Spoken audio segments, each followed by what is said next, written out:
Hey guys, how's it going? It's Joy. I am back again with another video.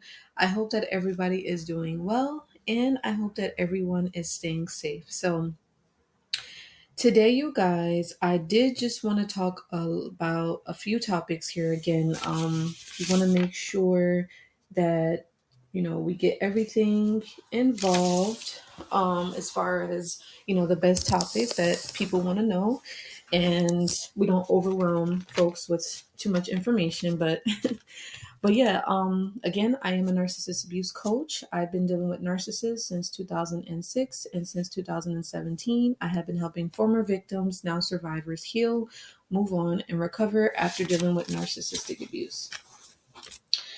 So I was wondering about something. I was doing some research and I was looking at how, and I think we kind of touched on this before, but this is actually a word that I heard and I was like, oh, I like this word. But we talked about, the common patterns that survivors of narcissistic abuse have, for instance, like self-doubt, people pleasing, rumination.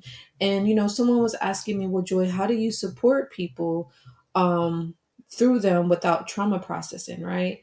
So, and that's very important, because trauma processing is a real thing. And it is something that kind of, needs to be discussed.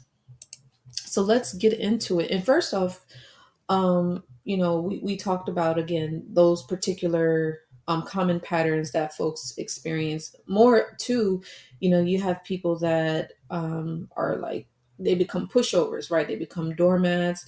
They might experience fear, shame, embarrassment, resentment, self-hate, loneliness, shock, denial, things like that. Now, initially, I would say again, I would tell the person like, hey, focus on changing their own behavior, change their mindset, focus on their daily routine, and, be mindful of your habits, right? Your daily habits. Now, what is trauma process? And you might be like, well, Joy, what does that mean? So trauma processing is, and you guys can Google this, it says is the brain and body's way of integrating overwhelming experiences, moving from survival mode to healing by confronting painful memories, emotions, and physical sensations in a safe, supported way, often with therapy like EMDR, somatic experience, and trauma-focused CBT,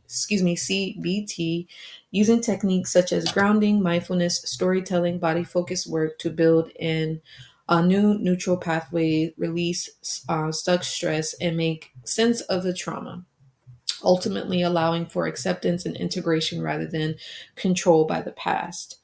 So, that's really good to know. So again, this is good to keep in mind. So cognitive processing makes sense of the event, reframing negative beliefs like self-blame.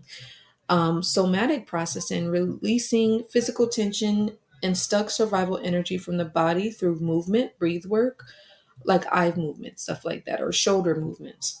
Emotional processing is working through intense feelings such as fear, shame, guilt, anger, or numbness. And then integration, weaving traumatic experience into life stories so that it no longer dictates your present.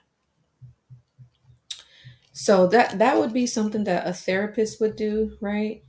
And again, signs you might be processing trauma. It says emotional outbursts or swings, changes in sleep, appetite, or energy, physical symptoms like headaches, muscle tension, heightened startled responses, or feeling jumpy. So now we're going to look at how to not trauma process, because sometimes that can be traumatizing for a person, or it could be overwhelming, or it might feel, numb, or you might feel uncomfortable. It might feel overwhelming, right? So let's see.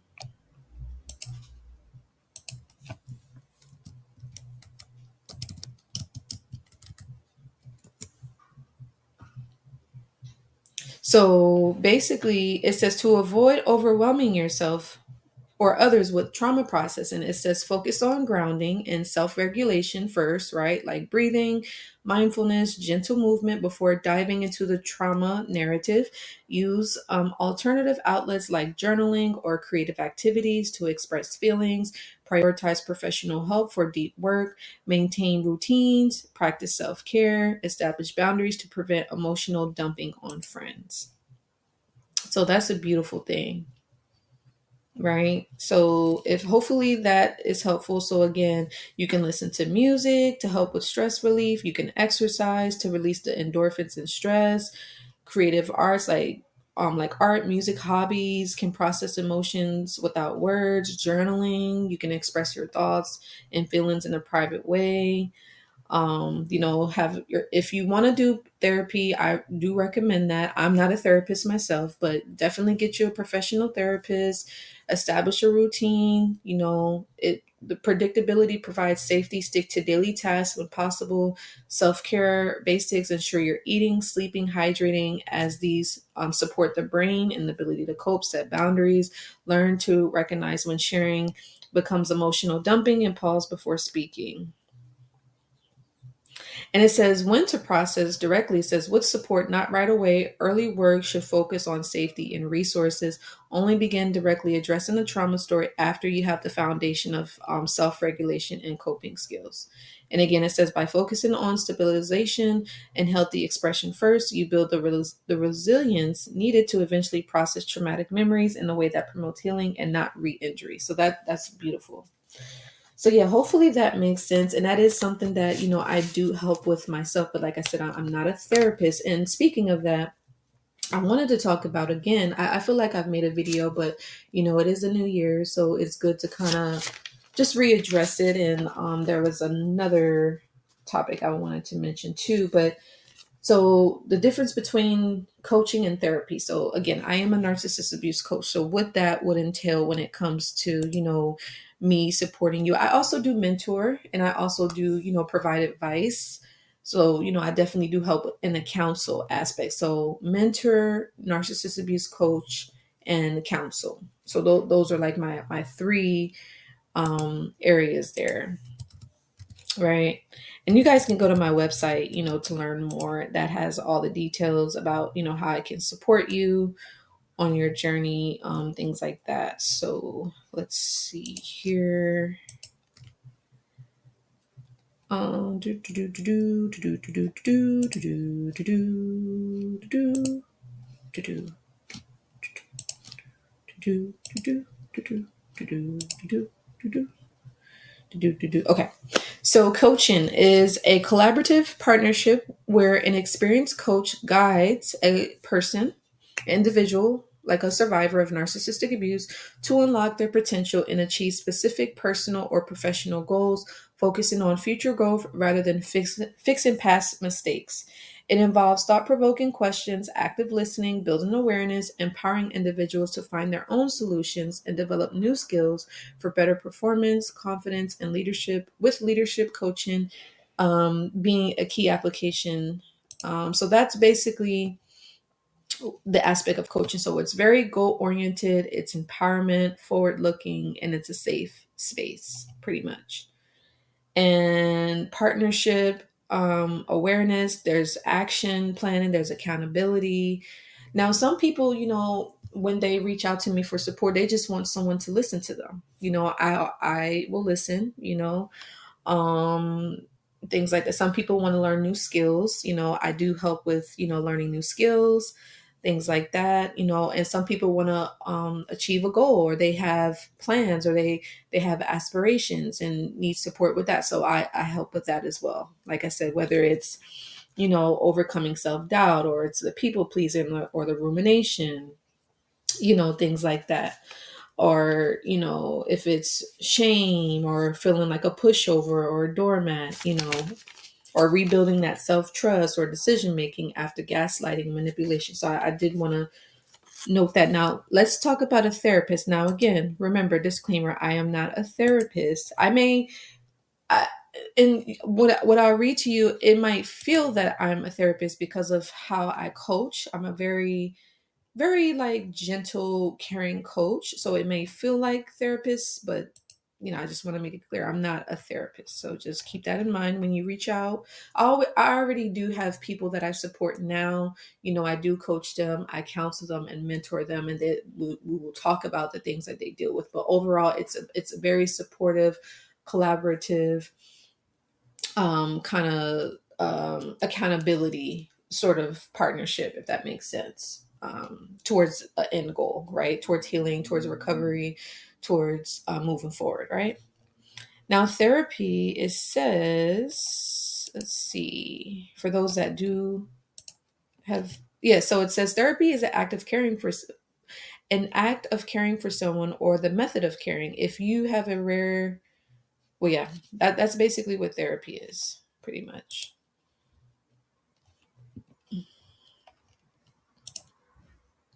Yeah, therapy sessions, it's a structured meetings between a provider and a person with a goal to improve some sort of aspect in their life. Psychotherapy encompasses many types of treatment and is practiced by a range of doctors, physicians, things like that. So, yeah, it says when a person speaks with a trained therapist in a safe, confidential environment to explore and understand feelings and behaviors and to gain coping skills. So the two are intertwined, but I just wanted to make it clear that I am not a therapist, but I am a coach. So just wanted to note that. What else do we have? And again, just wanted to highlight, my training, my education, my lived experiences, and how I continue to learn in this area. So you guys know I started living with my auntie from 2006. I've dealt with three narcissists up until 2016. And, since 2015, I had been watching videos, reading books, joining support groups, and learning about the abuse. My auntie that I lived with for 5 years was a narcissist, male narcissist, was dealing with him for 4 years. And then a borderline, I was working with him for about 4 months back in 2016. So all of that was a learning experience. And even back in 2020, there was an individual that I dealt with. The individual's mother was a narcissist.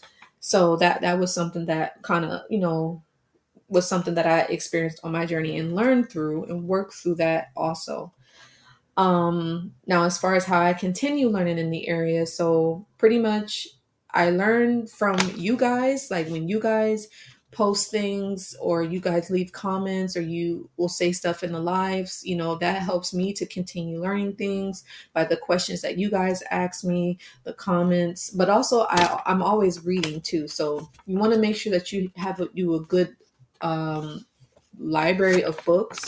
That's why I recommend, the books that I've already written. I highly recommend you guys get a copy because, again, it's just expanding your horizon. It's expanding, the information, your vocabulary, and it's keeping you informative of, these type of situations and the things that could, come in the future, whether if it's not for you, it could be for another family member, it could be for your children, things like that. So that's pretty much how I continue to keep learning. I'll also, always listen to different podcasts, the support groups, seminars, things of that nature. So you always have to keep learning. And I always tell people, never feel like I'm the type of person that's like, oh, I know everything, because I don't.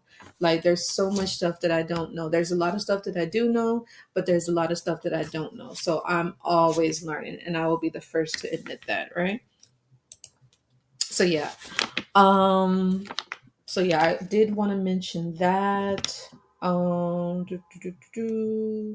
I also want to talk about this too, and we'll do another video on this, but explaining narcissistic abuse to people in a way that validates their experience without diagnosing or labeling anyone, because I know that when people feel diagnosed, it becomes, people feel judged, they feel ridiculed, they may feel ashamed. So with me, I always explain narcissistic abuse. It's pretty much the symptoms you get from when you are around a narcissist, if that makes sense. So of course you are, labeling a narcissist because, that's what they are. They have a personality disorder, but not at all the time. are they a narcissist? Sometimes they may have the tendencies, but they may not be a full-blown narc. But as far as, the person reaching out to me and they need help with validating their experience, I would encourage them to share with me, what that particular person has gone through.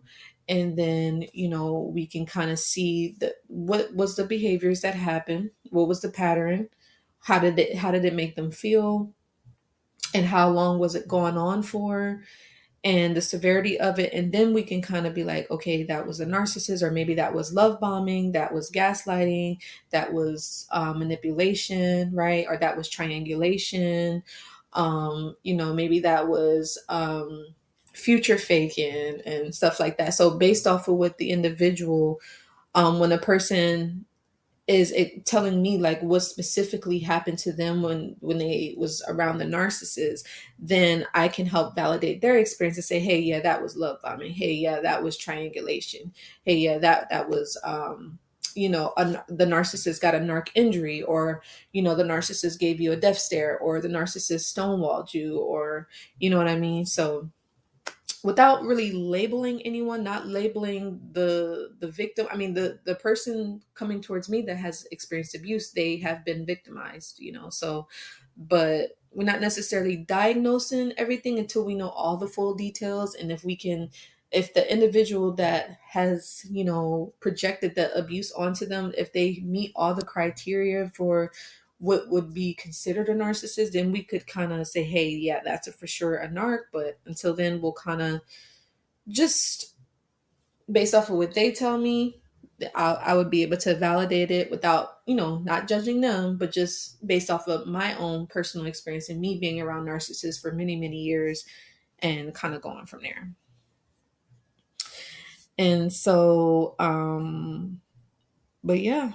So hopefully that made sense. Like I said, I don't want to make this video too long. We'll come on and we'll do some other topics, but this is just for starters here. But yeah, make sure that you guys do give this video a like, share, and subscribe, and I will see you in the next one. Take care. Bye.